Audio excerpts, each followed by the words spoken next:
1730 Nate here on 1730 Nation. Tonight we have a special guest, Andrew David Weber, a nationally renowned solo artist and drummer for Whiskey of the Damned. And we'll be back in a minute to talk to him right after this. The 1730 Nation media presentation you're about to see is a performance. Scientists have determined that the offensiveness of the content is most likely directly related to the blood alcohol concentration or level of impairment of each of your hosts. If you were to try to come in contact with your hosts in the real world, your experience would certainly be more subdued, probably more low-key, a little less intense, certainly less extreme, and less opinionated. Do not try this at home. The hosts of this production are skillfully trained performers. And remember, only the guests are real.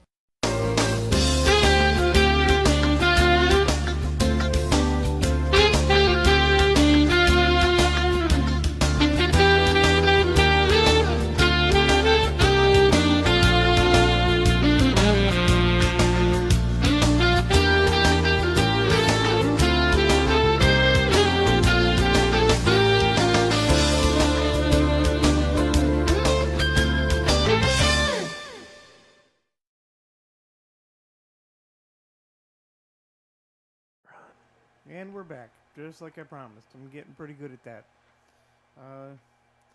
Not so good, I guess, about the time, but I'll work on it. That was my fault, too. And I know you've heard me say that before, but It was anyway. a little bit of everyone because I was definitely not ready at 7, so it's all right. It's all good. I got here at 7:08 p.m. That's pretty damn close. It's pretty I think close. you're I've done worse. So Much worse. It's all right though. So,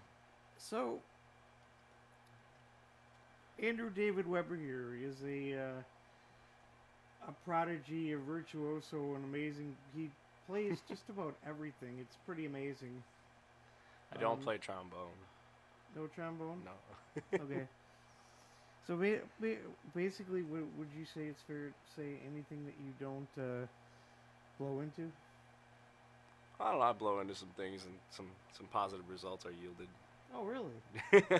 Interesting. Yeah. I'm assuming harmonica. Yeah, harmonica. I can play a little bit of trumpet, but you don't want to be around okay. when I'm figuring it out. Like I can. All the sour notes and then Yeah, figure it so out. I can figure out a part on a trumpet and like loosely record it and then send it to a real trumpet player and be Right. like, "Hey, can you play this but better?" I can do the same thing with a saxophone, but yeah, Okay. you don't want to be in the room when I'm trying to figure it out because it's just, kind of, it's not good. Huh? It's like a goose just. Yeah. When is it that you actually started music? Oh man, I think I was like 10 years old, and my mother had asked my sister and I if we were interested in learning any instruments, and my sister chose piano, and I chose guitar because every kid wants to be a rock star, I think. And yeah, I know I'd had like an acoustic guitar around. There's a picture my dad shared from like the early 90s of me as a little kid, and he's like, Andrew's first guitar. But I don't think I ever knew what I was doing. I think I just beat on that thing a little bit, and then one day I wanted an electric guitar, and I wanted to rock out a little bit. So my sister and I both took up lessons, and it basically meant that there was always a keyboard in the house, so I started figuring out piano, just kind of by extension of that. Eventually, my sister chose a different path. She's always been a creative person. I know she got really into art and photography for a while, and now she's a medical lab technician, soon to be medical lab scientist, so she's doing all right. But yeah, I just messed around with the music stuff, and it got to a point where my teachers were kind of flaky. I was always assigned a new instructor for whatever reason. I think the first guy left the country like 2 weeks in, and then the second two teachers were just like never keeping appointments. But I had already gone through the first 3 guitar books by myself, so my mom was just like, hey, do we need to keep paying for this? And I was like, probably not. I think I got it from here. So I started teaching myself everything, and then it became an obsession. I would be like at rummage sales, and there would be something like a dulcimer or something odd, and then I'd poke around on it. My mother was always really supportive too. She got me a mandolin, a banjo, stuff like that growing up, and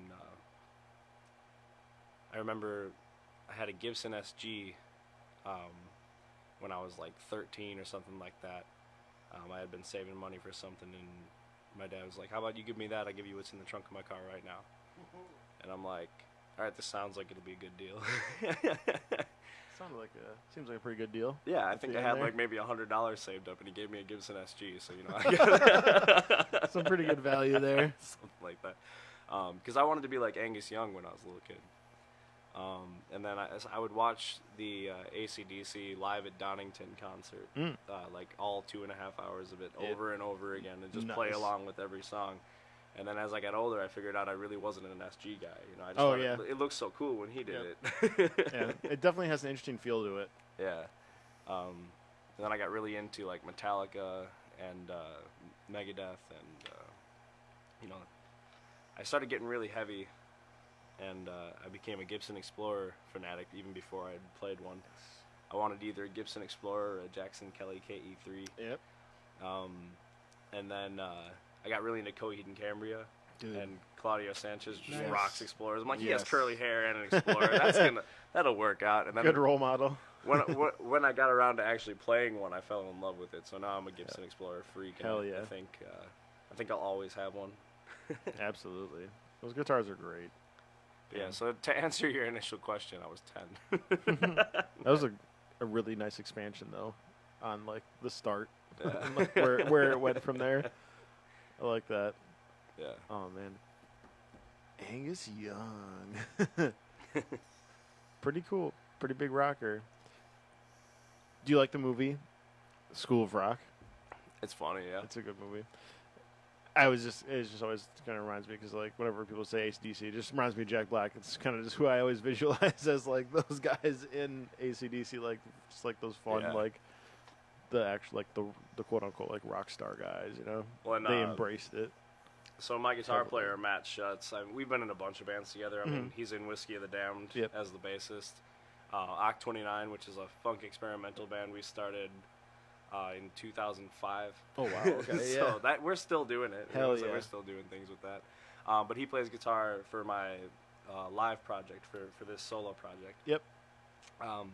He and I will book shows as a duo. And people always compare us to Tenacious D and ask if we know any Tenacious D. That's I think awesome. Matt knows one, but he That's doesn't want awesome. to play it. Right. You guys should learn like tribute and be like, this is a tribute I think to it- Tenacious D. And just play the It actual would be song. kind of cool. I love Tenacious D. Yeah, they're fun. it's awesome. Very fun. I could definitely see myself doing something like that. He was talking about retiring. Yeah, Yeah. Hmm. Just spend more time with his kids. that's a good reason. He was like, no, no. Yeah, I don't know. I know you have opinions about certain places like Guitar Center and stuff like that.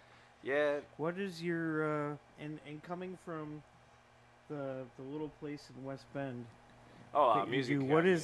what do you think of the big music chains? So, I don't know. Overall, I try not to shop at them, but there comes a deal now and then where it's just like, man, I'm a broke musician and I need to get this gear. Like a President's Day sale? Or Yeah, so something? I'll find myself at them occasionally, If I do like a giant retailer, I love Sweetwater. They're really great. Just customer service is off the chain with them. They assign you your own representative and whatever. You just call that person. They take care of all your orders. I like that. Guitar Center, I've known some people that have worked for Guitar Center, and it doesn't seem like it'd be my cup of tea to ever work for a company like that. But I'm not going to say death to Guitar Center or whatever. I just if you can support a mom and pop shop and you have to pay $1 more for a pack of strings, I think you should do it. Because a lot of these larger corporate conglomerates are kind of driving these mom and pop shops out of business because like the buy-in for some of these companies, to sell Fender guitars, it's like a 6-figure buy-in, and your mom and pop shop maybe can't do that all the time. So a lot of the Fender stuff they might get in, and I'm just using Fender as one example, but they might get in, more of a second-hand selection. But they'll still get in those guitars, or they'll buy it from a different wholesaler, and then they'll have to charge a little more for it. But if you can spare that $20, $30 to keep a smaller store in business, I think you should do it. Yeah, absolutely. Yeah. Like we have like Mike's Music here in town, and like they actually are like a Fender like place. Like, man, it's crazy that they would have to pay that the entry just to be able to get them. And it makes I more. don't know exactly what they are, but It makes more sense to me now that like that's what they are. They're like a Fender shop, and then they just have like their used gear. But I like that place. Nice little shop they got going down there. And I always try to shop there whenever possible, but sometimes I just don't want to buy a Fender. Right. Yeah. Well, I play Alvarez guitars because for a while Music Academy in West Bend was an Alvarez dealer. Okay. I think they're doing primarily Washburn now as far as that stuff. Oh, And I could be right. wrong about that, but I've played some good guitars there. But I picked up actually this Alvarez right here. Nice. A while back, and this thing's been a workhorse for me. I mean, I've had it now for like 3-4 years, and it's been through a lot. A lot of different open mics and letting a bunch of people play it. It's been through several tours, which touring is crazy because you're driving into different climates all the time. And, wood just does what it does; it expands and contracts. And so I'm just really glad I found this thing. Is basically what I'm trying to say. And like I found that from a smaller store. Right. Yeah. The store I like to shop online is Rondo Music. You ever heard of them at all? They do like Agile and stuff like that. Mhm. Yeah, they just like pretty much import like a lot of South Korean like stuff, and it's just a bunch of copies, of like the American Yeah. stuff. And honestly, the best way I would describe it is that place like the stuff plays at like 3 times its value. Yeah, Like- a lot like of it the does. quality, which is crazy. Agile especially. Yep. They've got really great Explorer-bodied guitars. Oh, I've- yeah. I've messed around with them. Yeah, I have because I got my 7-string as an Agile, and that thing has just been nothing Yeah. but like the best action I've ever had on a neck, and like Yeah. stuff like that. There's And- nothing wrong with it, man. You Yeah. don't always have to pay top Yep, dollar. and for it. that's just what I've been going through lately because like I just love the guitars that come out of there for whatever reason. And Yeah. Rondo's an American company, so I mean, It's I'll, like, I'll do it. I'll do it. A lot of people like those Firefly guitars that get sold on Amazon every now and then. It's like it's like $100 or $150 for a semi-hollow guitar. It looks beautiful. Mhm. But I guess they actually play really nicely. I've never purchased one myself, but sometimes you can find stuff like that. I love Ibanez as a company for that. Dude, yeah. Ibanez's low-end stuff. My first acoustic was an Ibanez. I still have that bad boy. Yeah, it's really solid for the price point that it's at. Yeah. The only things I don't like are those Ibanez like dinky, those little like weird small like scale guitars. I don't like playing on those. That's like the only ones that I've I had a do. problem with. Oh, you like those? Yeah. I know what you're saying though. My fingers are fat, so like I just. Well, I like chunky guitars. That's why the Explorer is my main guitar. Oh, yeah. I've got a really nice Jackson King V. Ooh. I love having 24 frets. Yep. So with that thing, Exactly. it's like if I need 24 frets for the song, that's my go-to for it. Yeah. And I'm really dumb when I write songs in all these different tunings. So now it's gotten to a point where I need to have like 4 or 5 guitars on hand at a show just to play all the damn songs. That's so sick, though. That's absolutely Different sick. tunings. Yeah, they're in different tunings. So, like, what kind of different? I'm just So curious. What kind of different tunings are you playing in? So I've got a lot of stuff that's in open D. Okay. And then I've got a lot of stuff that's half step or drop C sharp. Then I've got a bunch of stuff that's in standard. Like I've got 2 guitars in standard, but one of them has the Ibanez Edge 3 Mhm. bridge on it. It's an Ibanez RG. Right.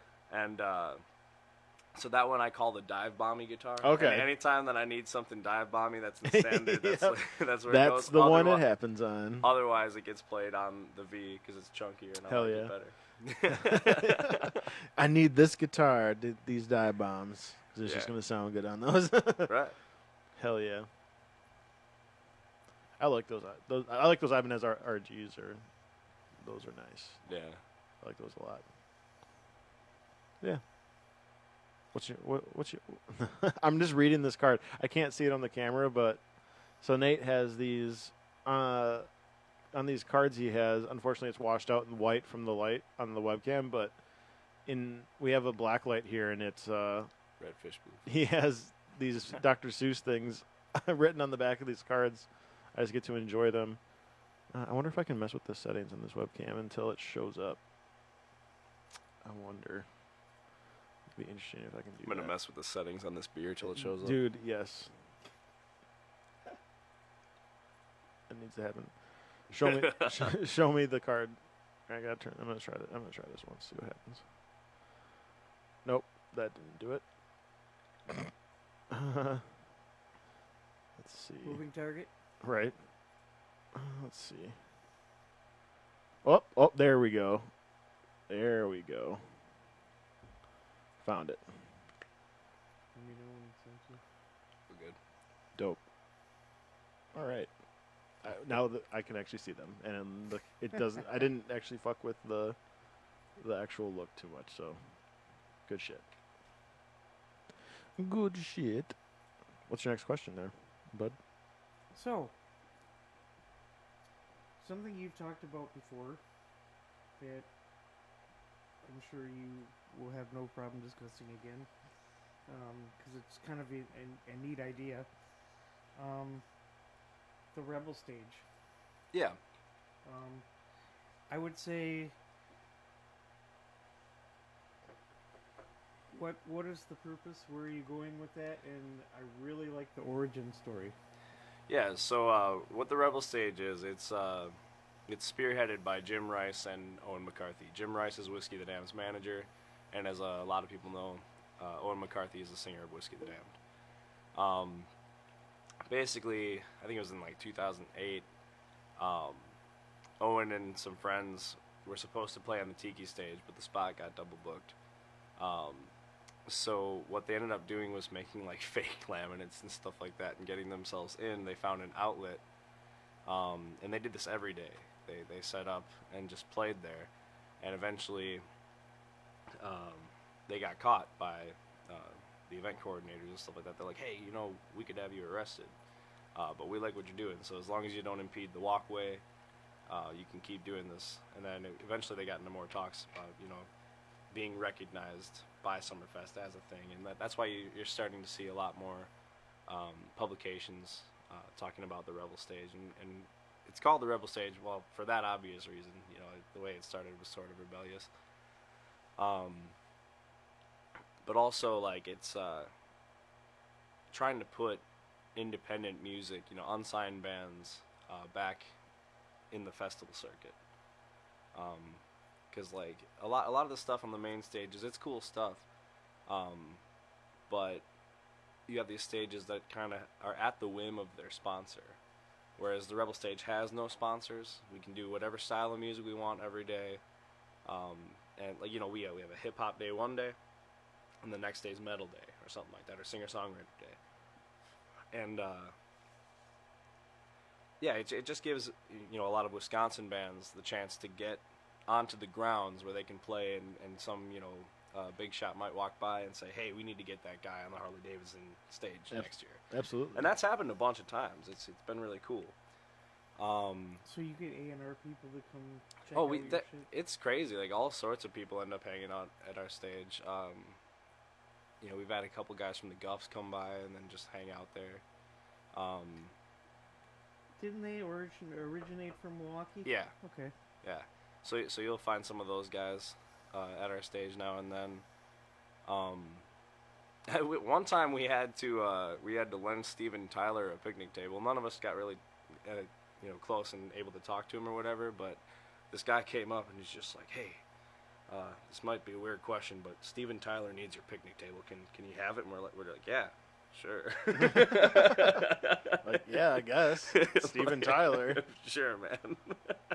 We probably should have negotiated harder on that. Be like, well, what's in it for us? Like that would have been. Is he going to come meet us? Like, that would have been the move. Tell him to come ask us for it. Yeah, that definitely would have been the move. Instead, I think we were just like, yeah, they can take it, do whatever they want with it. Please like us. Right. But yeah, it's a cool spot. And like, yeah, a bunch of you'll get TMJ4 down there. A lot of the local news broadcasts will come down and do a spot on it. Very, very cool.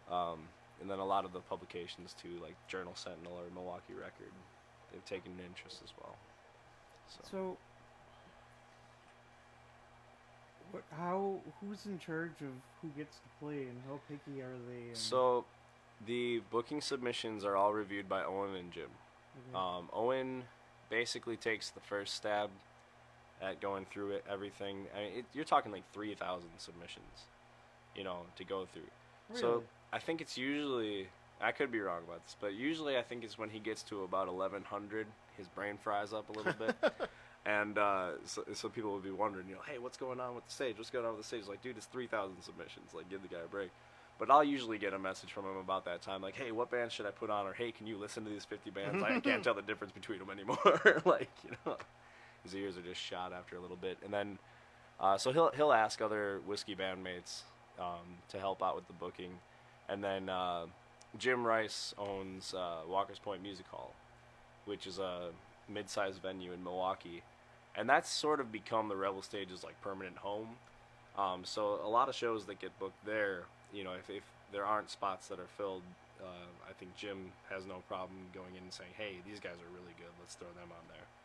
So I think it's a mix of Walker's Point Music Hall and just the submissions. Every band has to submit. Like, people are always asking me, hey, can we play the stage? Can we play the stage? Like, I don't care if you're my best friend or my brother or my sister or whatever. Every band has to submit. So usually if a band is interested in it, or if there's a band that we think should do it, we always tell them, hey, submit. I think it's just the Rebel Music Stage on Facebook has all of the info on the website as far as the email to submit to.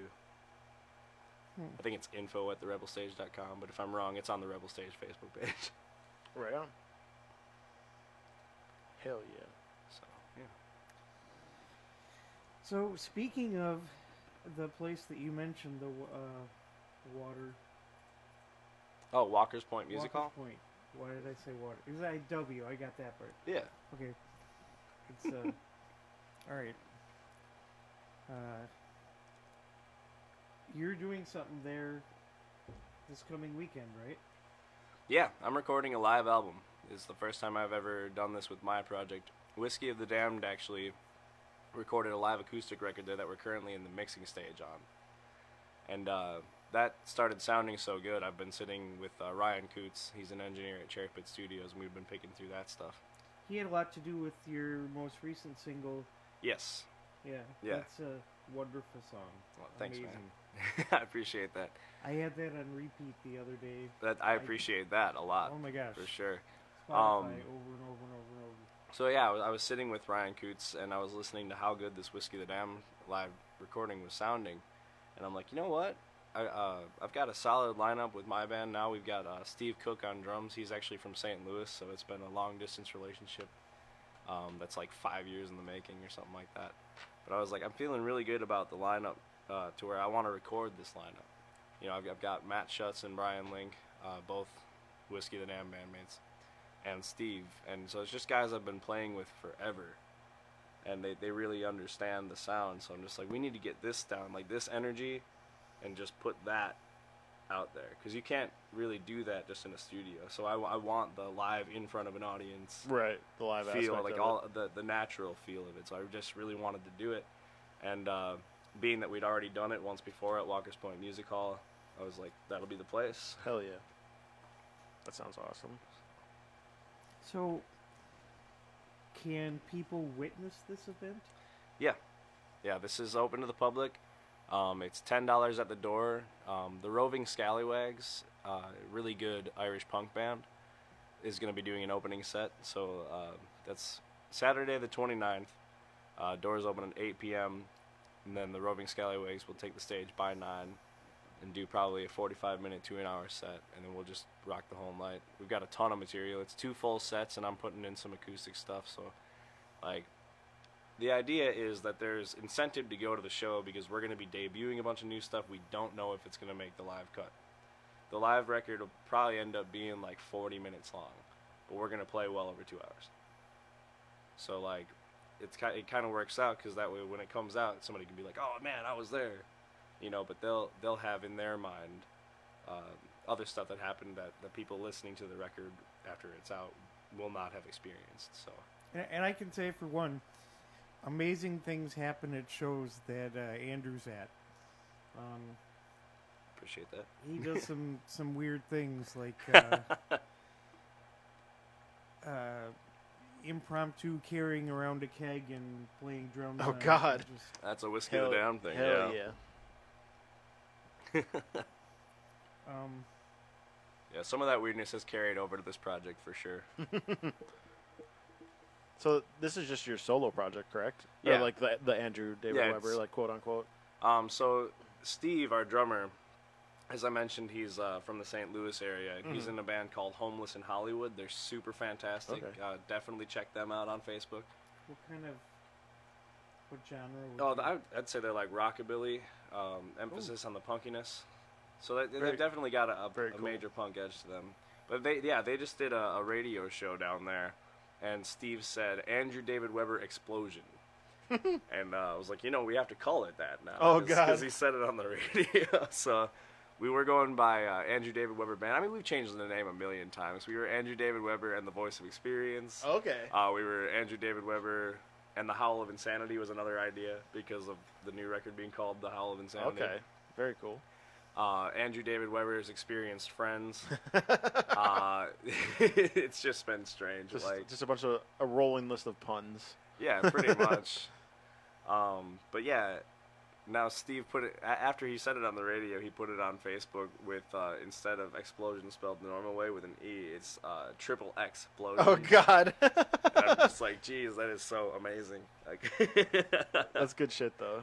That's really yeah, good shit. I feel like we just need like the decal of like two silhouetted women Oh, yes. underneath it. I just feel like that's just gotta be what's happening. That's how you sell. That's how you sell it right there. We've already got really pointy guitars and really tight pants, so I mean, we may as well just go all the way. Oh, with God. that. And we probably won't, though.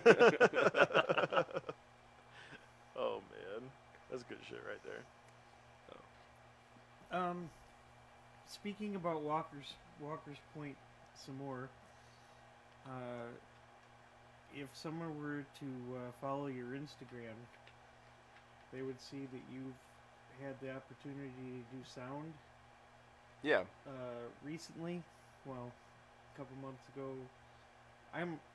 To me, the other day is 2 weeks or 2 months. Yeah, I do that all the I'm time. not good at that. I always tell people, oh, yeah, dude, it was like 4 days ago. It was like 3 months ago. Yeah.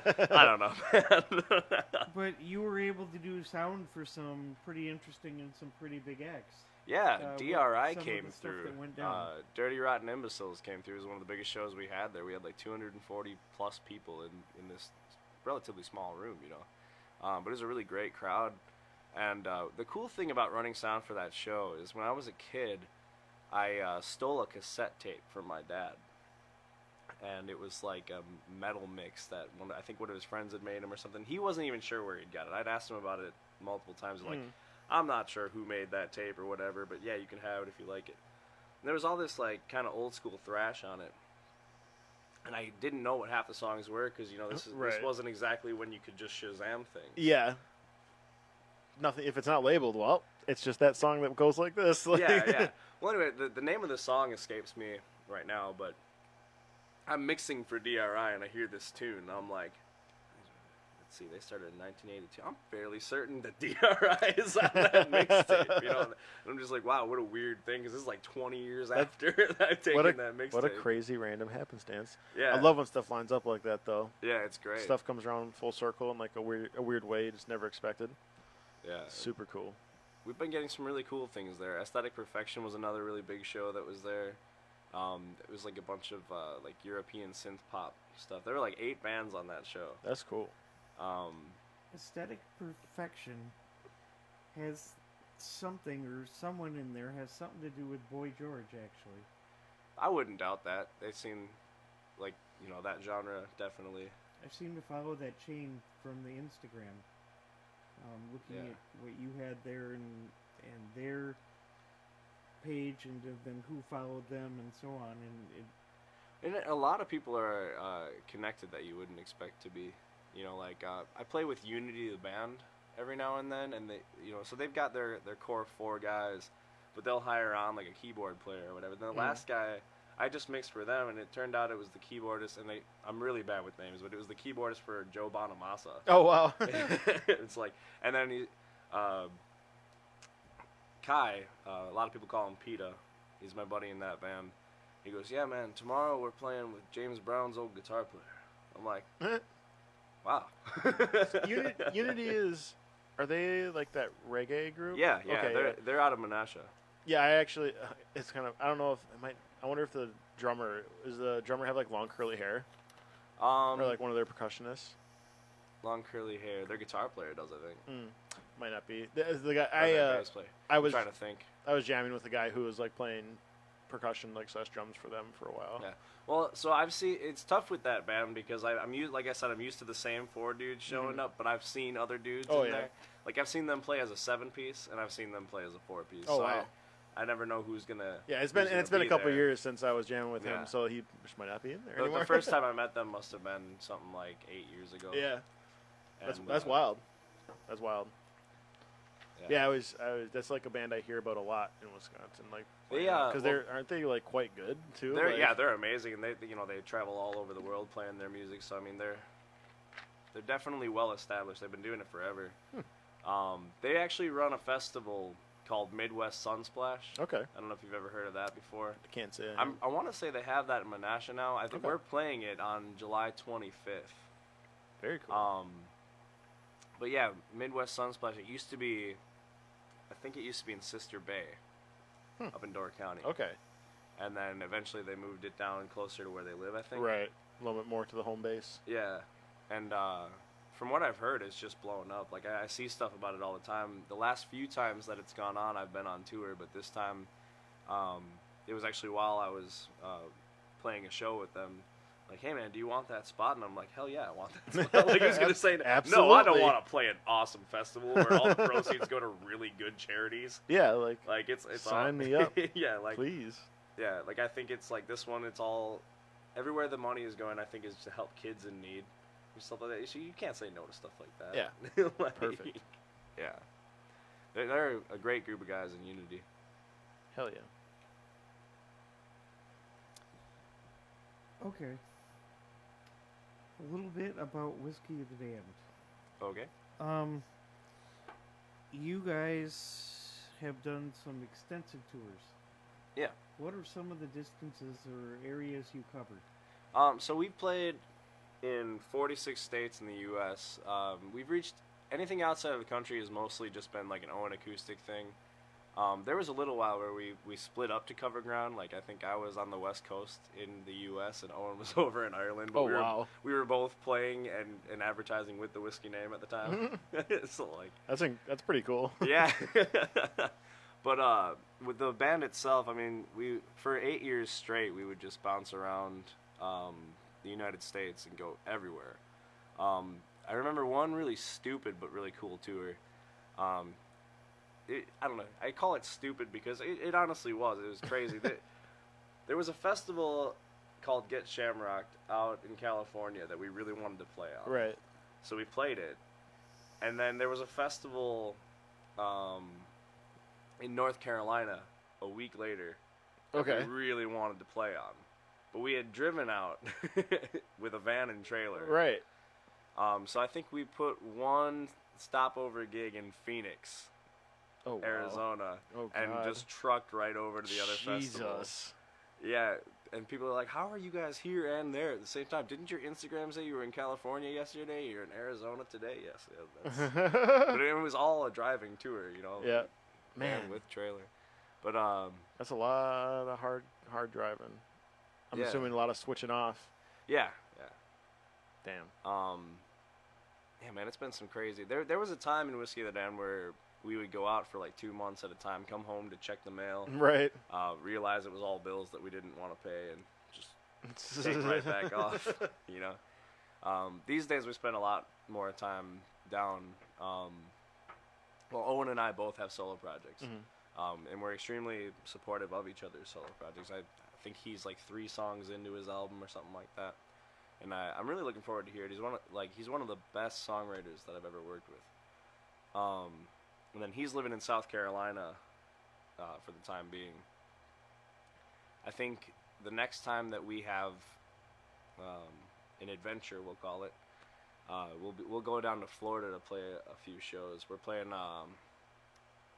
it's the Barley Republic Celtic Festival down there. It's a St. Patrick's Day Very cool. sort of deal. It's in St. Augustine, Florida, and yeah, we always have a blast down there. We usually just we stay in a house for like 3 days where it's just the band, and we'll make multiple appearances at the festival. And bands like Flatfoot 56 usually play there. They're awesome. Hoist the Colors is another great band that usually ends up at that festival. That's like an LA punk band. Oh, hell yeah. Yeah, super cool. But yeah, we ended up at that festival a pretty cool way too. We used to play, the city of St. Augustine has an Irish Fest around the same time. We used to play there, and it was a really cool festival. They treated us amazingly. We'd love to do it again. Hey. But, you know, that being said, it was a lot of older people and a lot of tourists, and like we didn't really feel like we were connecting to our demographic in their local scene, I guess. Right. You know, because we're this punky band. We've just followed a traditional hoity-toity-toity thing going on. When we found Barley Republic, we ended up jamming there, and then there was one year where they really wanted us to play their festival, but there was a no-compete clause with the other festival. Okay. So they ended up going to the coordinators of this festival themselves at Barley Republic. They're like, hey, can we have this band? We don't think, they're from Wisconsin, so we don't think it's really going to draw people one way or the other. Right. Or whatever. So they worked it out. We were able to do both festivals one year. Oh, that's awesome. And after playing theirs, we got a bunch of blue-haired kids like in a mosh pit. Hell yeah. And we're like, I think this is where this is the supposed to scene. be. Like, this is the scene for me. Like, yeah, so we've been going back there pretty much yearly. seems like a nice Yeah. tradition. So I guess what I'm saying is that, you were asking about what areas we tour. These days, everywhere but Wisconsin, and people are starting to get a little irritated with that. Which sorry, I guess. Well, I'm sure people can catch you River Horse West. So it's no longer River Horse West. It's actually Shots now. But Dan Schott was the manager at River Horse West, so he bought it out. It's an awesome spot. There's talk of us ending up there at some point. I know in May, I want to say it's like May 1st, and I think that might be at Point Hall. We're going to come back to Milwaukee and play a show. So we will be back. Did you spend much time in hotels? Yes. So for a long time, as part of booking tours, we always made sure that we had accommodations figured out. Like, especially when you're a touring band and you start gaining steam, like, the first 4 years of Whiskey the Dam was definitely not like this. There's a lot of sleeping in Walmart parking lots and stuff like that. But after you gain a little bit of traction, you can get a lot of these venues to comp a hotel, or to comp a bunch of food or whatever. You can get things taken care of. We started doing that, and we ended up in a lot of areas that we didn't really know people in, and it was super useful to have a guaranteed hotel spot to stay, right? Absolutely. We also like to socialize, Mm-hmm. and we would start just talking to people, strike up conversation, and it became this thing. Owen would always say, "Does anybody have a hot tub?" And somebody in the crowd would go, "Yeah." We'd be like, "All right, we're partying at your house tonight." Nice. And that started as a joke. And then But it became the real thing. Eventually, it became a thing that we did. I mean, you just stay there. Yeah, so we'd find people to stay with that we really got along with. Like that's kind of what happened in St. Louis. Actually, the reason Steve Cook is my drummer now, we needed a spot to stay. We ended up playing with this band called the Old One too. I think it was out of the Firebird. I don't know. But we played with this band, the Old One too. My friend Billy is the singer for that one, and it's just really awesome, like jam and blues rock stuff. But we hit it off with those guys really well, and Steve was their drummer.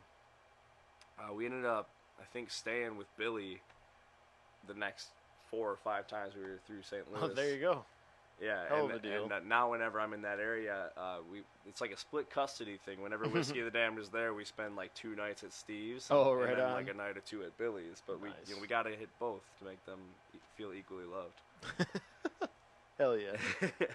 Yeah, so like I guess what I'm saying is I spend a lot less time in hotels these days. But Right.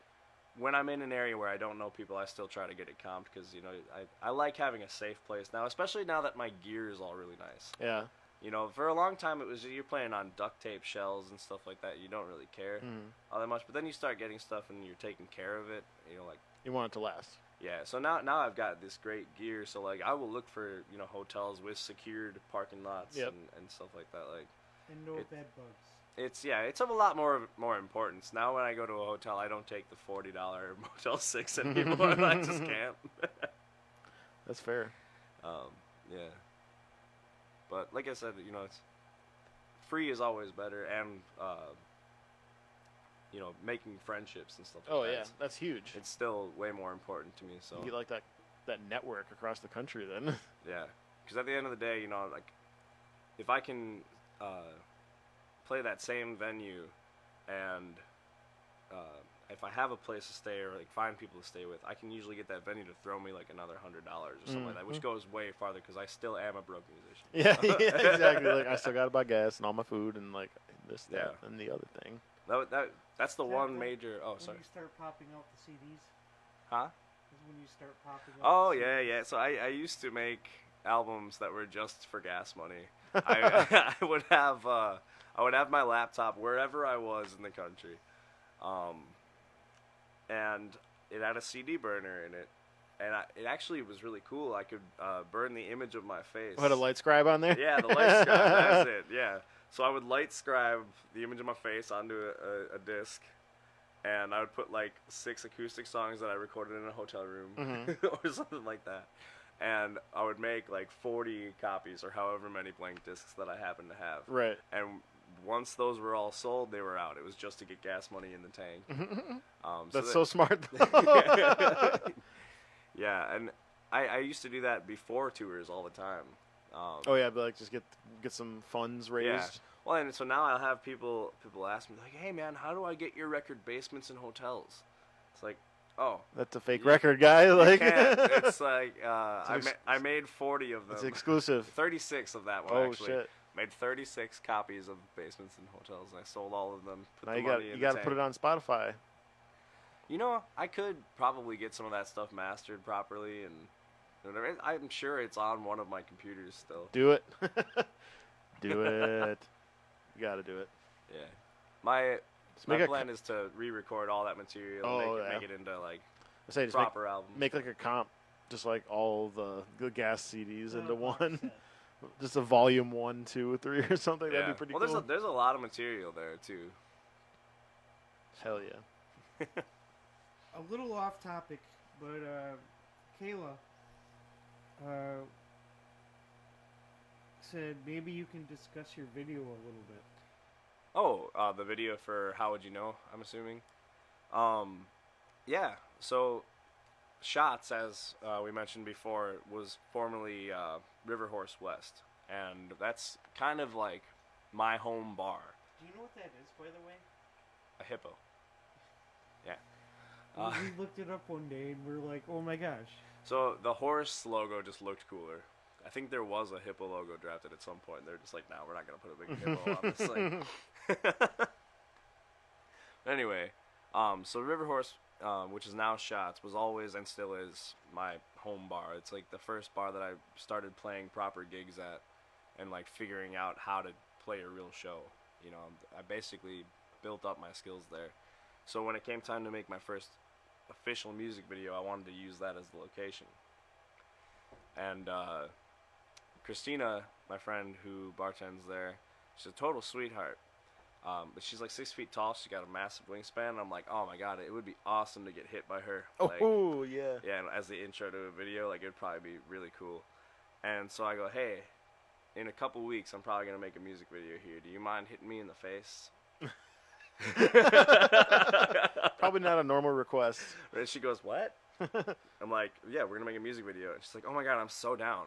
I'm like, yes, awesome. So then I reached out to Luke Jackson with TrueView Productions. At the time, it was Bringer of Light Studios. And started talking with him. I'm like, hey, I want to shoot the piano scenes, the scenes where I'm just kind of like, my character, as I say, is just reflecting on his life and all the poor choices that he's made. And he's playing this dusty, dirty, nasty piano, which is actually my piano. It's in Matt Schutz's basement. And so I was like, I want to shoot the piano scenes in Matt Schutz's basement, and then I want to go down to downtown West Bend and shoot the rest of the video, just mostly like sentimental, value, like places that I had grown up visiting and stuff like that. Yeah, so we did the scene where she hit me, and that was fun, because right up until the day, she was super excited about it, and then day of, she's just like, oh my god, I don't think I can hurt you. And I was just like, oh, I'll make you want to. Like, I'll just be a total prick. So I just was an asshole to her for like 2 hours.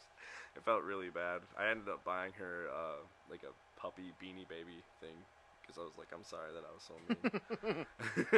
mean. But we got the shot.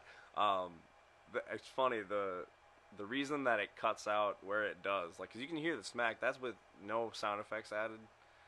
If you've watched it, it's a loud, right on my jaw. We did that 4 times, and actually she knocked my jaw out of place on one of them. Oh wow! And there's this lady there who's like, hey, I've got an associate's degree in chiropractic medicine. Oh jeez. So like, do you mind if I take a look? I'm like, please do. That's awesome. Thank you. And so she just kind of like massaged it and cracked, and then eventually like it went back in. It was working again, but I felt that for like 3 weeks. Oh, but I imagine. yeah. Yeah, she ends up hitting me in the face, and she couldn't believe how hard she had hit me. So she turned around straight at the camera that was the live one, and like that. And we can't use that. So basically, we kept the audio rolling, because you got real reactions from bar patrons. Right. They're like, oh! Yeah. So he's like, we want to keep all that, but we can't have her just be like, oh my god, I didn't mean to hit him so hard. Right.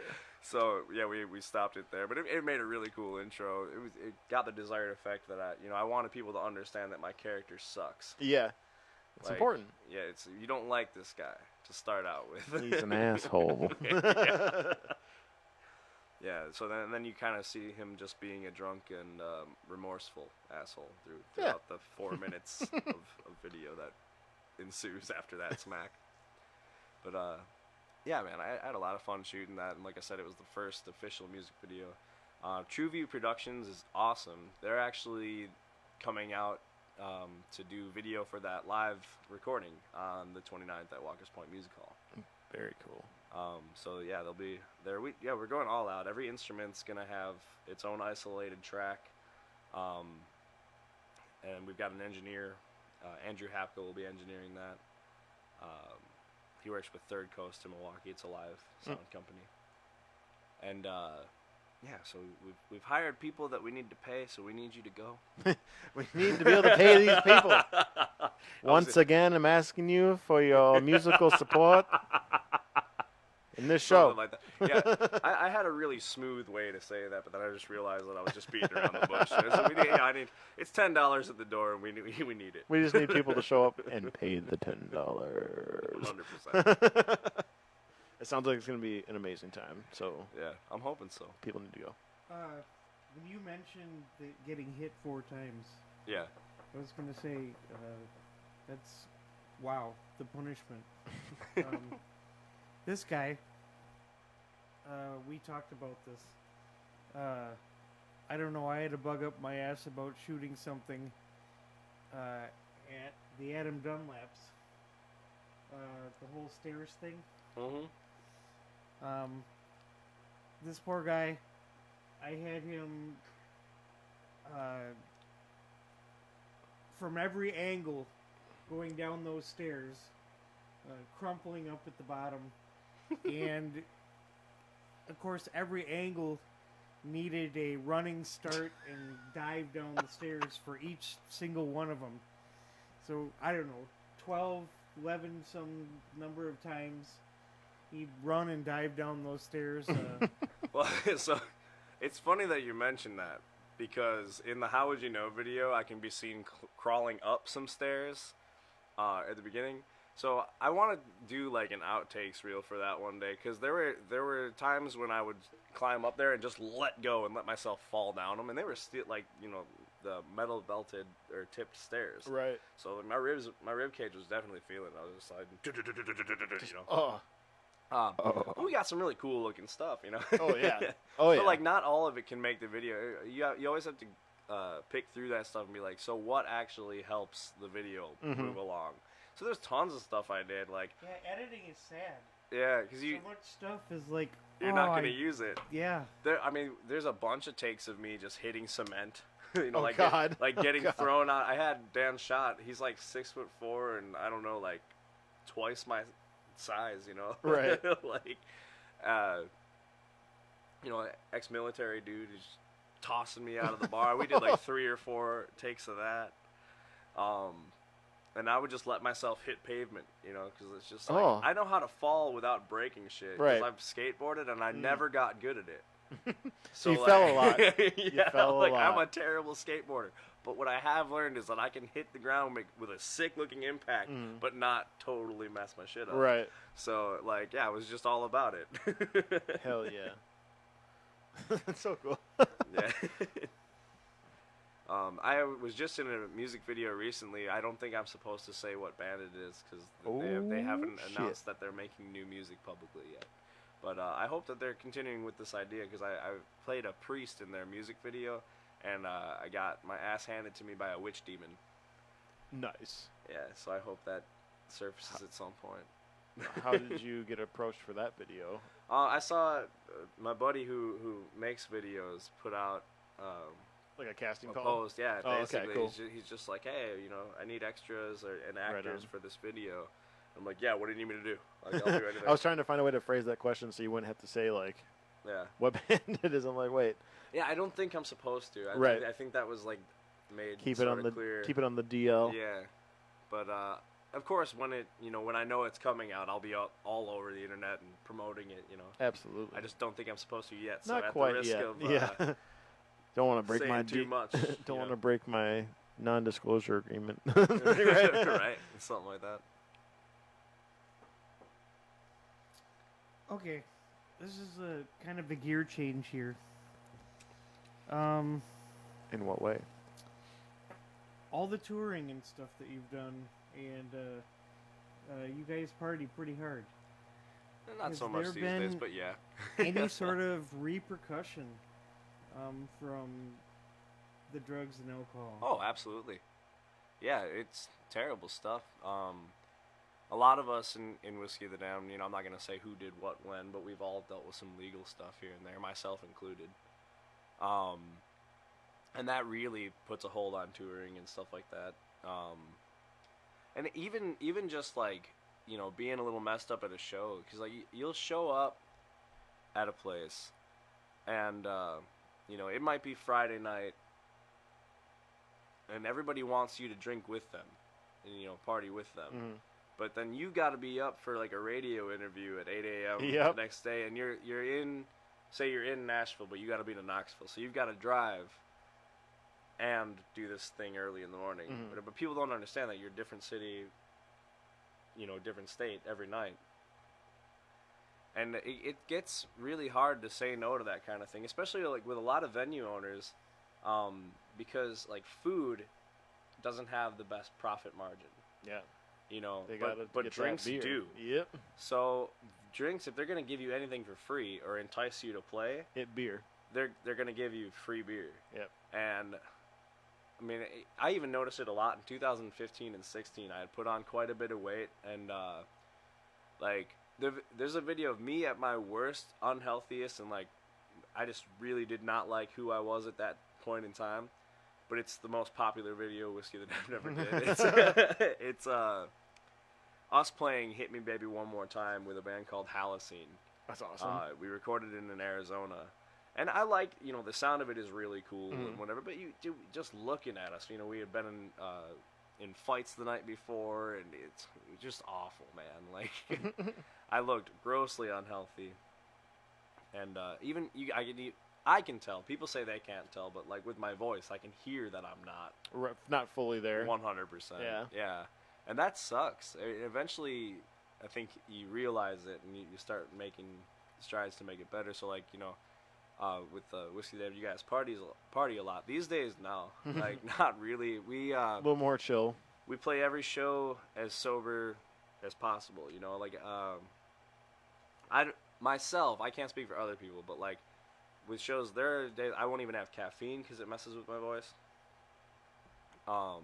It's a diuretic, so it dries everything out and kind of makes it really hard to project for a long period of time. Right. Plus, you tend to hold yourself really, because it's a stimulant, you hold yourself really tightly, and you wear out your muscles and your vocal cords and stuff like that. And it's just stuff that I've noticed.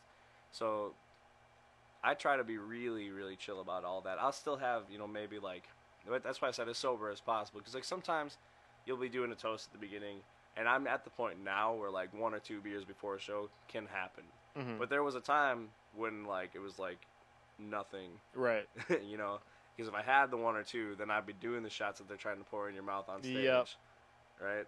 And it's just a downward spiral. You start out really, really good, and by the end of that set, you're just not keeping time. You're not keeping it together. Yeah.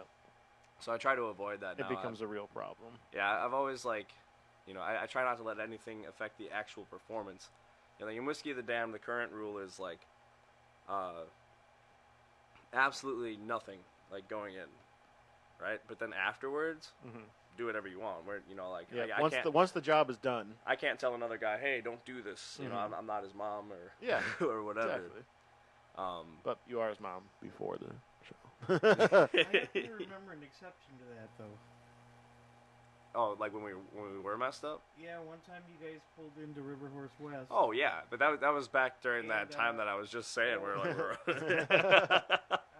Owen was outside. That's the one where he was sleeping asleep? off in the car. Huh? He was outside sleeping off Yeah. in the car. Yeah, we had to start the show without him, and then he joined us. Yeah. Yeah. It's happened. We've all been there. I can only remember. So I've always been pretty good about not letting substances affect my playing. I can remember one time in Ocean Springs, Mississippi, where that was not the case. I can remember one show that I totally butchered. For some reason, I thought it was a good idea to stand up after every single song and be like, "Hell yeah, we're Whiskey of the Damned!" Yeah, but it was fine because at the time, a guy who's no longer in the band was there, and he was doing the same thing, so it just looked like part of our shtick. That's just what they do. But revisiting that, we saw some videos posted online from it, or whatever. Oh my God, it was ugly. Nah. I remember another show where everyone in the band was at fault. Oh no. It was. Yeah, I'll take another beer while we're talking about this. Sure. We were cold pretty good. Yeah, it's nice. We were playing at a place called The Mill in North Charleston, South Carolina. Okay. And this was one of those where we mutually all decided to let loose, and it was totally cool. It was fun. I would do it the exact same way again. The only issue was we told the guy at the beginning, because he was filming everything, we're like, hey, the cameras have to go off now. Like, because after this, everything is just, like, we can't have this out there. Yep. That didn't take. Oh no. And every now and then I still see one one pop up when you look up Whiskey of the Damned. It's just awful. It's all off time. But what was cool is there was a beer slip and slide in the middle of the floor. Oh so my God. There was some footage of people like just running into this big puddle of beer and just letting it take them away. And that was really cool. So there are obviously going to be really cool, really fun memories for that. But the overall take is that it's really not worth it to indulge that much. I'm at a point now where like I feel comfortable drinking a little bit here and there. Right. But even then, like I think I need to lose like 8 pounds. You got a little bit of the first thing to go when I get to that realization is alcohol. It's just it's empty calories. Gotta get rid of the pouch. For you. Yeah. So I'm at a point now where I no longer think like drinking is super awesome. Like we have to do this all the time. It's like, no, dude, you could use a good 2 months away from it. Have some ice cubes, bro. Yeah. Have some water. So these days I try to really rein myself in. Absolutely. How many bands have you been in? Oh, dude, I don't even know. I really don't. Too many. No, I was kidding. It's a lot. There was a time where I was in every band that was in West Bend. Like somehow I was just Wow. I was playing keys for a bunch of them. I played like it was really weird. I think I was just sticking my nose in everything. Like, hey guys, you need a keyboard player? I just got this thing. It's really cool. Let me play music. Yeah, I was in a bunch of metal bands, and then I remember this band Motorboat was coming to River Horse all the time, and every time that they came there, I'd be there first with my keyboard already set. I'd be like, "We jamming tonight, guys." It was just kind of obnoxious, but like it was fun. But yeah, I found my way into a bunch of bands kind of that way. Right. I had this habit from being a desperate musician on the road. I would show up to a bar, and I'd be like, "Hey, do you guys have live music tonight?" And they'd either say yes or no, right? They'd be like, "Oh yeah, we've got such and such," and they're like, "Well, do they need a keyboardist?" And then like whatever. So I would just be like, "Whatever. I've already arrived at this place. Let me try to play here. Do they need an opening act?" Talk to the guys. Hey, do you need a keyboardist? No. Do you need a guitarist? No. Whatever. But I usually would be like, "Hey man, if it's cool, can I open for you?" And I would have my keyboard up there, and then be like, "Hey, if you want, I can jam some songs with you, and if it's not cool, just kick my ass off stage." Right. And luckily, at some point, I learned not to overplay. That was a big problem in my early 20s, because you just want to show off, and you want to, like, Right. Be that virtuoso-looking dude, and you want to be impressive all the time, but you do some things that don't benefit the song. They don't jive, yeah. Yeah, and I got really good at not doing that, by the time I was like 24, 25. Yeah. Everything before then, there's some videos of me jamming with stuff, and I'm just like, douchebag. He's just trying to take over. Yeah, but I got really good at staying out of the way, and I think that's why people let me jam with them now. Right, because you complimented the song as opposed Yeah, to because like if trying I hear something I know it's gonna work, I'll go for it. Yep. But otherwise, I'm just chilling, man. Hell yeah. That's awesome, though. So to answer your question, I don't know how many bands. There are tons of bands that I've sat in with, and then a good handful of bands that I was with for a short time. I'm currently in like 4, I think. Let's see, is my band? Huh? Give or take. Yeah. So right now I'm in Andy and the Bandy. I play keys for that, and I'm not the Andy of said Bandy. That's actually Andy Heath is a friend of mine. She's got a voice. It's like Etta James meets Nora Jones with her own thing in there. It's amazing. She's one of the best vocalists that I've heard. But that's like R&B and funkiness all over the place. So I play keys in that. I play keys and guitar in my band. Drums, keys, and guitar in Whiskey. And then Oct29 is still around. So yeah, that's 4 bands that are for sure. Still things. Yeah, still things. I remember a great show of them in Lake Geneva. Yeah? In the theater. Oh yeah, I do remember that. Was that with Because I Can? Yes. Yeah. Speaking of, What a transition. would that be the greatest band that you've ever been involved with? Hands down, man.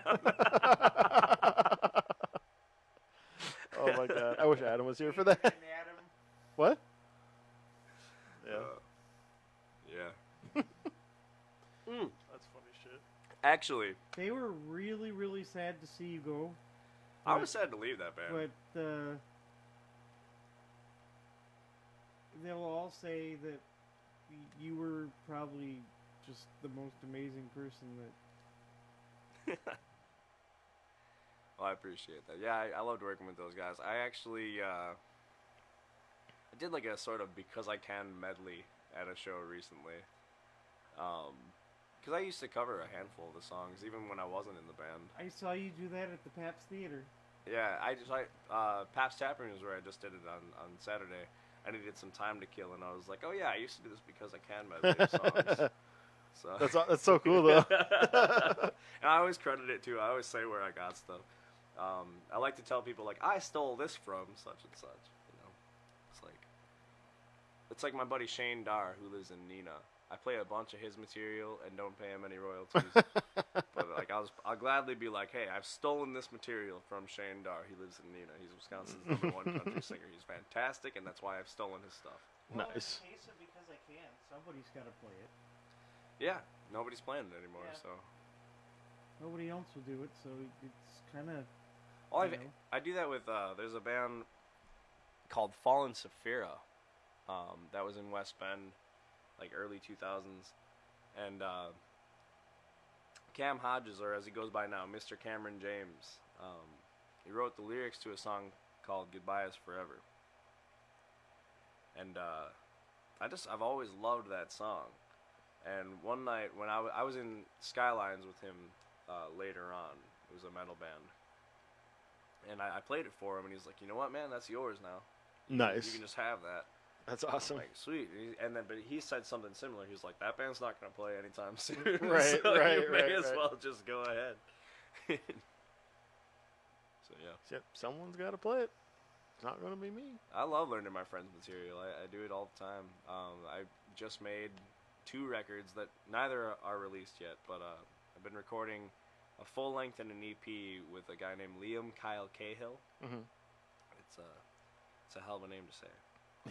Yes. And yeah, it's like 2 albums worth of stuff that we recorded, and we recorded it everywhere, man. I went to Sacramento, California with him, where we started the record. Then he continued work on the record in Reno, Nevada, Mhm. and then we finished it in Chicago, Illinois, just recently. But while we were doing that, somebody was putting vocals on it out in Oregon. Oh, wow. So like it's a record that's been kind of everywhere. But I play a bunch of Liam's stuff just because all that time spent with him, you pick up the stuff, Mhm. you learn your friends' songs, and I think more people should play their friends' music. You know. Yeah. Well, more local bands That's how- cover other that's- local bands and Yeah, stuff like that. that's Yeah, how music is supposed to travel. absolutely. I would like. That's always something I've always thought would be cool, though. Like as like a local band, like we should be covering other local bands that we like their music. Yeah, I do that all the time. I still have yet to do videos of them. I put out a post a while back with a list of bands, and it was more for an accountability thing, so that I would do it. Yeah. And it works because I am thinking about it all the time. Like, I need to do this. I need to put this up. I said I would do it. I need to be accountable for that. But Andy Heath, as I mentioned, I cover 2 of her songs. Mhm. We may or may not try one of them at the live recording on the 29th. Do it. You won't know unless you show up to Walker's Point Music Hall on February 29th at 8 p.m. Be there, be square. Ooh, once every 4 years. You can Yeah. the leap year or the leap Promise day. it, but That's what's up. Adam talked about us going. Oh, that'd be awesome. You gotta yell extra loud. We'll have mics everywhere recording everything. That's what I was saying. You're gonna need more audience. Yeah, we've got we're planning to set up a few audience microphones on top of everything. It's similar to what we did with Whiskey. It's just Whiskey was an acoustic show. This will have drums, so gonna try my best to shield and isolate some amps, but I think overall it'll be fine. We don't use huge half stacks or anything like Right. that, so it'll probably it'll fine. My friend Sam taught me that saying, "It'll fine." I just really like it because when you're unsure, it's about Right. all you've got. Yeah. It'll fine. How big is the stage that's going to be on? So the stage on that place is, it's actually pretty shallow. But is it wide? It's wide enough. Then Yeah. the sound should be pretty good then. Yeah. If everything it's a little bit away from each other, you know. Yeah. We've got the width. For Yeah. it. I don't got the length, but I got the width for That this. one, and we may this or whole may not shindig. be, utilizing a catwalk of sorts. Ooh, that's. I can't I disclose can neither that. confirm nor deny Yeah, right. any reports But if of you the catwalk if involved. you show up, you'll definitely see what we're doing. You know, Hell that's the only way to do it. You know, if you're there, you're gonna end up using your eyeballs, and then you're gonna see what happens. You It's will gonna- use those eyeballs and those ear You'll get some holes. value out of the eye, out of the eyes. Yeah. Plus, you get to see that whole. You said you were video recording it too, right? Yep. What's your plan? Like stationary cameras, or like people walking around with them? Both. Okay, dope. Yeah. Very cool. TrueView will have at least 2 stationary cameras and 1 man camera, and then we'll have just a bunch of cameras chilling around that are stationary Very on cool. our end. Right. And we'll probably just take all the footage and Mash it all together. Yeah. That's cool. Hell yeah.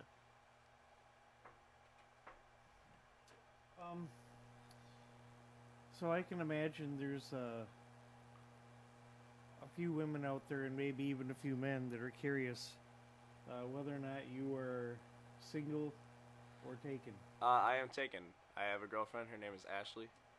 She's super cool. She's way better at Mario than I am.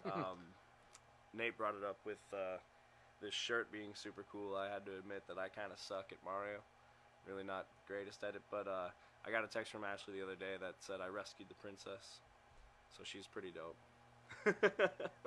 Hell yeah. All right, this goes back to where I was kind of heading before we got a little bit distracted by the video, but Kayla wanted to know about it, so That's good. she's a regular watcher, so I would definitely do what I can to Yeah, oblige. she's a nice girl too. I've known her for a while. So you are involved. How does that kind of thing translate while touring? It's difficult, man. So for me, most of my relationships have been long term. You know, like I'm usually with the same person for a while, and there's a lot of trust involved when you're shipping out and going on the road. And yeah, it's always been tough, but I find it to be manageable. I don't think I'm that much of a douchebag anymore. You know, like maybe when I was like 19 and 20, sending me out on the road, that might be a questionable thing. But now, like, nah, I just want to be alone after the show. Right. And like, Just let me rest, please. and I just want to come back to the same person. Let me drink my You know. water. Right, it's kind of like that. And rehydrate before I have to drive for 6 hours. Yeah, I'm definitely not as wild as I used to be, and yeah, I mean it's just making that work is very difficult. But we also live in an age where you got like FaceTime, video And messenger, you can and stuff stay like pretty that. So connected. that assurance, yeah, that reassurance is pretty easily achieved. You know. Because you can have like the face, just right there. You Yeah. you making the eye contact essentially. You Yeah. know. Or And I- other contact. I mean, who would have thought that, You know this what day I'm and saying? age, You you know what I'm had saying? handheld, portable, amateur porno. Yeah, I don't know, man. Amazing thing. But yeah, I know that these days I can make that sort of thing work, no problem. So Yeah. that's the main point, anyway. So, you're going to be recording this Saturday. Yes. You probably, I guess I have no way to lead into this. You brought the guitar. I'm wondering if we can get you to play Battleship Gray. Yeah. That would just be something else. I am so stuck on that song right now. You have no idea. All right, I'm gonna ask anybody at home to drink this in tune because I'm gonna replace these strings right after this anyway. But I can play Battleship Gray for you. Should I just launch right into it? Nice. All right. Do it up.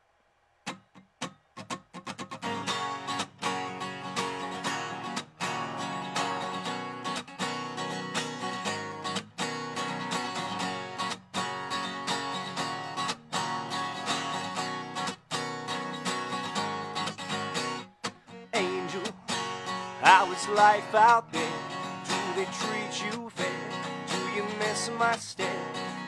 Angel, how is life out there? Do they treat you fair? Do you even care? Angel, how is your life now? Since I walked out, Angel, How is your life now since I walked out, since you had the doubt? So gold and gray, your logic fits descriptions of the dead, folding wings. This Saturday describes it all to me. This Saturday is Battleship Parade. This Saturday, this Saturday, this Saturday is Battleship Parade. This Saturday, this Saturday.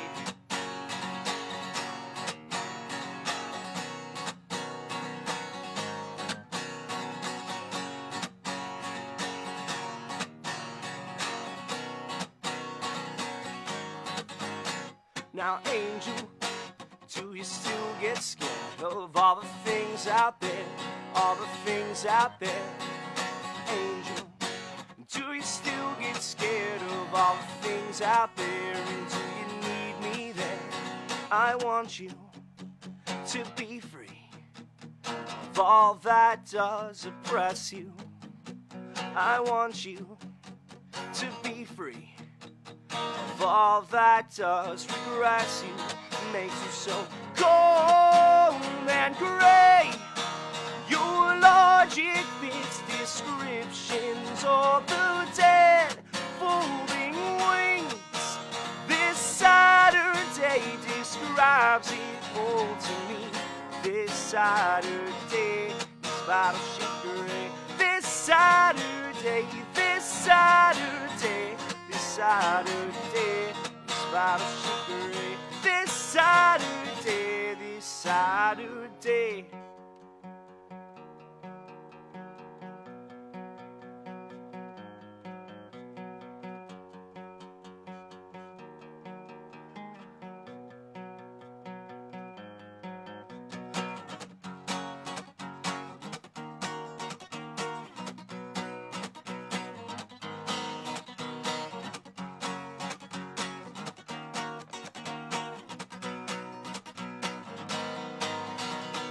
Cold and gray, your logic fits descriptions of the dead, folding wings.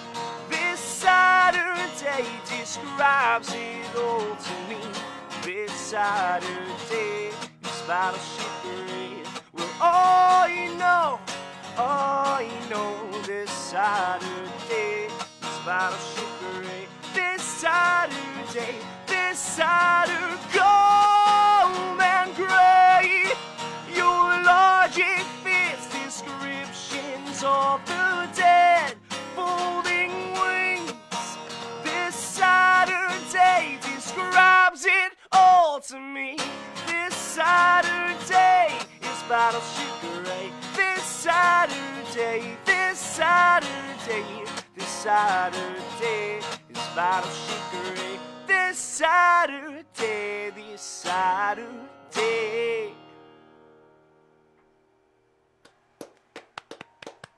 Thank you. Hell yeah. That was amazing. That was fantastic. I appreciate that. Thank you. I don't always have the best timing and stuff, but there's no way I could not. My knees bouncing up and down, and my hands want to do some drumming. I mean, that I'm cool just with all of that, man. It means you're enjoying it. I appreciate that. can't not do it. Amazing. Who do you compare yourself to as a singer? I'm curious to see what your like self, reflection is, or self analysis is. I really don't know.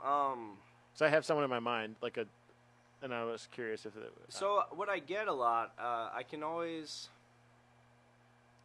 count on like two different things to be said at the end of a show. Right. And one of those is like, I can tell you listen to Coheed and Cambria. Yeah, because that's what I was gonna say. You sound like him, but not as high. Like. Yeah. But I also played that song Half Step Down. I'm trying to save my voice for Saturday, so I'm lowering everything. I liked where it sat. It sounded great. Right on. Yeah. But yeah, I'll always get that, and then I always get like, I can tell you listen to Queen, but that's more when I'm playing piano and belting it out. Right. I've gotten Elton John too, but I think that is just because I wear flashy suits while playing. Oh, right. I don't actually think it has much That could to be. do with the sound. But who knows? I listen to a lot of Elton too, Yeah. so Could have the influence in it there. may be in there, yeah. Yeah. I try to take influence from just about everywhere. Like these days, there's a lot of Megadeth influence in the Nice. music that I've been writing. It's been getting pretty metal. Yeah, people, what style of music do you play? It was like, well, we play some metal, and we play some R&B. Interesting. Like, rock and soul, man. Yeah. That's A pair. It's been going for a long time. yeah. Going well. But yeah, the Coheed thing for me is definitely kind of nails it on the head. I was like, yeah, he sounds like a lot of the mannerisms of the Coheed guy, but like a much lower register for this song. And I'm like, because I don't like that he's so, like, I don't like the highness that he sings with a lot. Yeah. Kind of just eventually starts bothering me. Yeah. But like, I've I like his always- voice though, but like when it's lower, like yours is, I was like, oh, the sweet spot right there. Well, and like their first couple of records, I don't think he knew. What? Wow. I'm sorry. Uh, What was that? Yeah. Isn't there a thing about the fact that he sang higher and then towards the end lower? It's like a story So through the albums of him growing up or something. yeah, like that? the albums are almost all of the albums are connected to the Amory Wars, which is a comic series. Oh wow. That's cool. So the music in the beginning is a lot, I guess, like lighter. There's still some dark shit going on. yeah. Like you got the cut the throats of babies lines and stuff like that. But you get to No World for Tomorrow when the world is just like ending. Yeah. And a lot of that, he starts doing some real like alien noises, like Yeah. really crazy vocal shit in there. And then some of the newer ones, they're more like laid back and like I think it was when they did Year of the Black Rainbow. It was the first time we heard him like down in this register. Oh yeah. And people are like, "Whoa, that's the same guy." Like, he's always had a range, Right. Just, I think Where he chose to sing. I wasn't and as I think big. the first couple records, like a lot of people, I don't think he had mastered control of his voice Yeah, that's fair. quite yet. And now he's in and out of the high and the low stuff. Like you'll He's watch really him started. At a show, It seems like he's probably put the work in and like, Yeah. I want the full range. he's a fantastic vocalist. Oh, Now, yeah. I just saw them somewhat recently in Chicago, and they're sounding better than they ever have. That's awesome. I've seen that band something like 18 times. So I'm curious. I that's really cool. I mean, I can tell, with the way that Yeah. you kind of modeled almost after. But what oh man, like what's their sound? I haven't had a chance to see them live. Like, are they just like? Because isn't he the one who he just brings like a footboard for his guitar and stuff like that? So I'm just curious. What is it pretty good live? yeah, it's really good live. Okay. Like, Actually, I guess to say what way have they gotten better over time? Is it just the overall So- show, or just they've gotten tighter? Or? they've definitely gotten tighter. Josh Eppert is back in the band. He's the original drummer. And Okay. that guy's just super creative. Yeah. I've heard that he plays the way he does because he is left-handed but learned on a righty kit. Oh, so some of okay. the things he naturally does are just different. just than, different, than yeah. what your standard righty would do. But I don't know if that's for sure fact. I think I saw that on It's Reddit. just like a hearsay thing. Yeah. But yeah, I mean, they've really come. The writing is a lot more mature than it used to be. I mean, those dudes are all in their 40s now. Yeah. So people with some actual life experience can write better tunes than.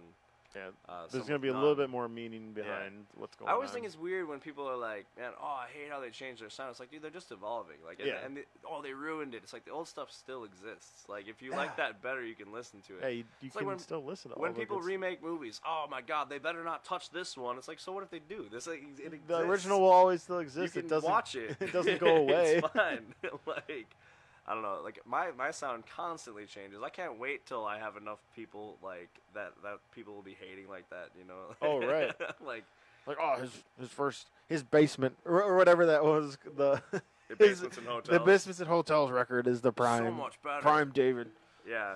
Oh, dude. Like, at some point you'll probably hear me do like a fucking country western record. I don't know. Like, Hell yeah. and I'll be totally into it, you know. And some people will be like, "Oh my God, he's sold out" or whatever. But you know, it's like I don't know. This album brought to you by Gatorade. Oh God. Like, you'll start hearing me in the middle of songs. Actually, dude, there are a lot of rappers that do that.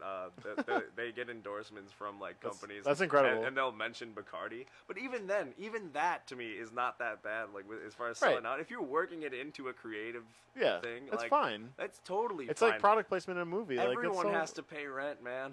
Yeah. Like. They got to do it. An artist has to do it like fucking Wayne's World did it with like what was it, Domino or like Pizza Hut or whatever, Domino's and shit like that. You ever see that? Yeah, I know what you're talking about with the product placement. Yeah, where they're just the, like the blatant. Yeah. Taste of the new generation. Oh yeah. Well, even like I was watching Stranger Things. I mean, that show definitely plays hard at the nostalgia. Like that's like one of their main things. Oh yeah. You know, I think outside of it, it's good story writing, and I'll continue to watch it. But dude, there's some stuff in there like where they get into an argument about new Coke versus the original. Oh Coke yeah. taste. But it's just like, and the entire time you just see the Coke logo. Yeah. It's like, man, this is some hardcore pandering. And the Eggos. Yeah, Eggos are everywhere in that thing too. Yeah. But it's I'm curious for the story for that show if like the Eggos were like if Eggos were the original thing or if it was like insert product here that pays us enough for it to be that. maybe, I don't know. I'm always wondering about that. Stranger Things was on an Eggos ad on top of IMDb for their Oh wow. article. So Well, still, like they could have just been like the original writer could have been like, I want Eggos here. It needs to be Eggos. You know, or it was I'm just gonna put a product, and then we can figure out like whoever wants to pay us. Have you guys ever seen the show Mrs. Brown's Boys? I have not. It is a hilarious Irish comedy. Okay. It was on BBC. It might still be. I don't know. But I know BBC One had it. There's an episode in there where they're talking about a phone and. Mrs. Brown's son is kind of a troublemaker. He's at a pass, whatever. You know, like, so there's like concern that it might be stolen, right, or something like that. Okay, yeah. But that show breaks the fourth wall all the time. Oh, okay. Where like they go into their studio audience and like it's super funny, and they keep the story going. They never break character. It's amazing. That's really cool. I've never heard of anything like that. And that sounds awesome. It is incredible. It is probably the best comedy I've ever seen. When's it from?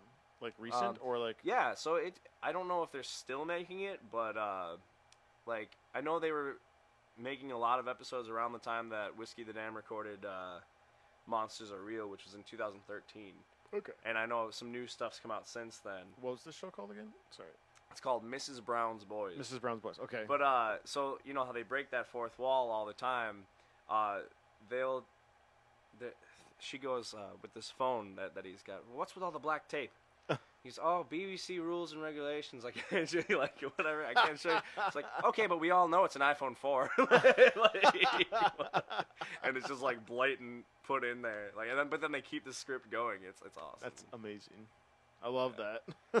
It's perfect. I It's love a that great kind of show. writing. That's to me that almost feels like a play, like meant for live, which is so cool. It's done very much like a play. Like a play. That's with, cool. with the sets and everything. That's so cool. I love it so much. I really think it's the greatest comedy that's ever been written. Huh. Now I really want to watch it. Yeah. I'm gonna have to search to see if it's streaming somewhere. Yeah. Being that we're on a podcast, I'm not gonna tell you where I searched from. Afterwards. No, I'm just kidding. I'm buying them all on DVD, actually. Nice. Yeah, I'm gonna own all the seasons. Are you like it's fun. It's sad that Adam's not here. Are you like an anime guy, or not really? So not really. The little bits I've been shown, I'm cool with it. Yeah. And, like I do think there's some really cool stuff, and I like a lot of video games that have that kind of look and feel to them. Yeah, I was to say I just got Funimation last night, which is like an anime streaming service, just so I could watch Dragon Ball Z for the first time ever. So I've never seen it or whatever. It's just starting to go through it. I'm like, it's time, I guess. Yeah. Because I watched the original. And I gotta do that too.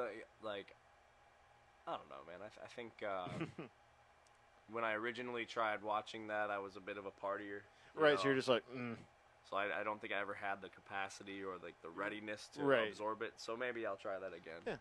I watched like 5 episodes in one night, and I was like, all right, I'm ready for this to keep going. Yeah. You got another question there, bud? Are you out? You all done? Whack. I'm just kidding. Mrs. Brown's Do boys. you have any other things that you want to plug, or any things you want to tell people about your socials? Yeah. I know the Rebel Stage probably could appreciate. I know they used to sell merch. I don't know if they still do. They still do, and yeah, if you go to the Rebel Stage Facebook or their website, you can still submit to be on the Rebel Stage until April. We usually stop submissions like April 1st. So yeah, if you're in a band, even if it's not local to Wisconsin, I mean, we bring in bands that we've met on tour from time to time, but you won't end up on the stage if you don't submit. So that window will close in the first week of April. Sometimes we say April 1st, but it's not quite done. Right. But, We don't have the decisions quite made yet. but yeah, so The brain is still melted. but before April, you want to submit. Absolutely. So yeah, thank you for that. That's always a good one. And then Walker's Point Music Hall has an open mic, and I encourage people to go to open mics all the time. I think it's great skill building, especially if you're like me and procrastinate and never practice. It's good to just get practice in a show format. Yeah. Gets you used to the crowd and stuff like that. Absolutely. And a tough crowd usually because it's all musicians. Yeah. So Walker's Point Music Hall has an open mic every Wednesday. Usually it's hosted by my friend Andy, who I've mentioned a few times. You can find her music on Bandcamp. It's ANDII, just Andy with 2 I's. She's got a new record on there called What I'm Good At. It's fantastic. I listen to it all the time, and I cover a bunch of the material. What kind of music is she? So she's got like an R&B kind of funky groove going on. Okay. Right on. It's Hell yeah. it's really cool stuff. And the live material is getting a lot jazzier and funkier, and it's more difficult to play. But it's awesome. It's super More great. difficult, but also more rewarding. Truly, yeah. And then as far as open mics go, Shots, which, as we mentioned before, used to be River Horse, every other Sunday, I've been setting up there and inviting people to jam with me, kind of like an open jam format or an open mic. The time's subject to change, but if you follow Shots, SCHOTTZ, on Facebook, you'll know what's up with that. So this past Sunday, I was there, so I won't be there this coming Sunday, but will be the following. So that's the schedule we're on with the Sundays right now. Yeah, and I already mentioned Homeless in Hollywood, which is Steve's other band. Definitely worth checking out. They're coming up to West Bend to play at Shots on March 7th. So March 7th at Shots, you will be able to see Homeless in Hollywood, the band that I'm raving about. We're going to play some stuff too, so we'll all be there. Hell yeah. Yeah, I think that's it. Well, ladies and gentlemen, thank you for tuning in this week to the 1730 Nation. I'm 1730 Nate. We got Caleb, It's a the producer. It's funny because I work in the produce department. I don't know if you noticed or not, but we went without DJ Ango tonight. No, I'm kidding. You had to have noticed. I didn't know. Or not. Or did you? Well, there weren't literally 10 puns per minute, so yeah. Fucking dicks. Fucking dicks. Fucking dicks. Dicks. Dicks on my mind. That's all he's ever got. Oh, So, dicks, man. Shit. And didn't I tell you you'd like him? You talking to me? Yeah. Oh, I had no doubt. Yeah. God, appreciate it. I like The you too. amazing Andy David Weber the first. Yeah. So what's the joke with that? I don't really know, man, but it's kind of evolved since my father's name is David Weber. He has no middle name. Okay. But I always just used to put the first at the end of my name. It was like, no, I'm my own sort of deal. Yeah. It was just like I was a teenager when I started doing that. Yeah. And then people started remembering it. So Gotcha. They'll still call me Just that. one of those little fun things. Yeah, but now my dad has toyed with the notion of making his middle name Andrew, right? But I've been telling people that my father is named after me for years. I just love the idea of it. It's just such a nonsense. That's just so fantastic. But it's also completely true. He was named after me. Yeah. So, it's, for the record. No lies are told here. Yeah. Oh, as far as plugging things, the new single Battleship Gray is on Apple Music, CD Baby, Google Play, Amazon Music, pretty much everywhere. I'm Googleable now, so you can just Google Andrew David Weber. You can be Shazammed. I can be Shazammed. Yes. Hell yeah. Yes. That was a big moment for me with my band, and I was just like, bro, check this shit it's out. Awesome. I can Shazam this song. I don't care who you are. That shit feels good. It do feel good. It do be that way. Oh my gosh. But yeah, so the new single Battleship Gray is pretty much everywhere. You can Google it. It's Googleable, same as my name. Along with the voice of experience, and I could really use all the streams and downloads right now, just because I am, elbows deep in a million different projects right now. I've got the new record, The Howl of Insanity, being made. I've got this live record that we're about to make. And then Whiskey of the Damned even has, their live records being mixed right now, and all this stuff takes funding. So it ain't cheap. I'm not usually like a GoFundMe type of guy, and I've tried not to do that with this. I'm not above putting out a bucket at a show, right, and saying, hey, tip jar. Yeah, like a tip bucket, and donations are used for this. Like if I can, maybe a 55-gallon drum. That's what we're not thinking big enough. But, Can you imagine that? Just like they just toed out the thing, like, all right, guys, your job tonight, fill this up with pennies.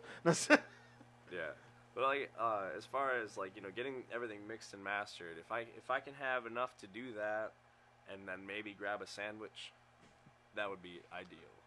It's just the perfect. Yeah, so that's what all your money goes to. It goes to burritos and albums. Is a burrito a sandwich? No. Is a hot dog a sandwich? Yes. Thank you. That was correct. The correct answers. Both spots. Oh man, I love calling hot dogs a sandwich because it is. It is.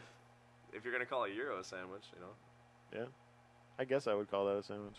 I love gyros. Me too. It's a Zeke sauce, bro. Shit's good. I live right by really good gyros. Ooh.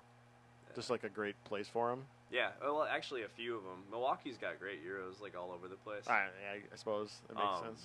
But I live really close to Oakland gyros. Ah, that's a good spot. All right. All the sense has been made. And that's the last thing I want to plug. Oakland gyros. Get that free advertisement there for them. I should let them know I did that. You should sponsor me on my next record. And Pizza Shuttle, dude.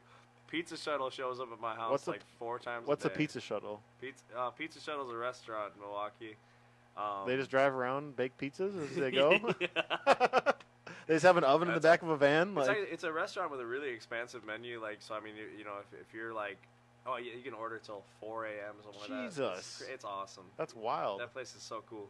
But, so I have 2 roommates, and my girlfriend comes over, and she likes their stuff. So, like, in a given week, they've come to our house, probably like 7, 8 times from everybody. Do they just, know you by name now? Just yeah. It's Andrew David Weber. Yeah, I call in there, and they're like, so this is going to 2940? Do you have, a regular order? Or what not? Was that? Do you have, a regular order where they bring it up? You're like, oh, do you want this again? Is it the thing where so they usually think I want the Southwest wrap. Oh, okay. Yeah, but I'll be like, nope, changing up today. They're like, oh, you have coupons, don't you? I'm like, I do have coupons. Courtesy of you guys last time. The coupons. They're here.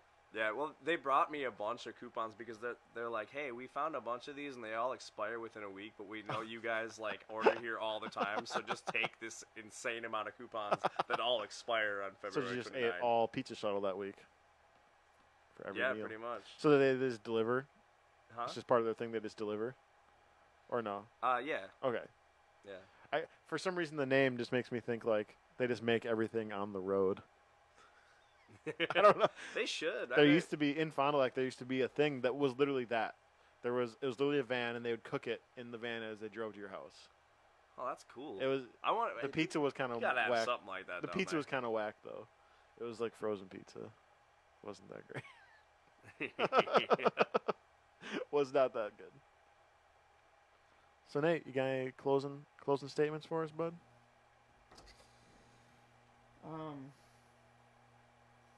Adam's watching. You can say hi to him. Adam. I'd rather not. Adam, put your phone away in the theater.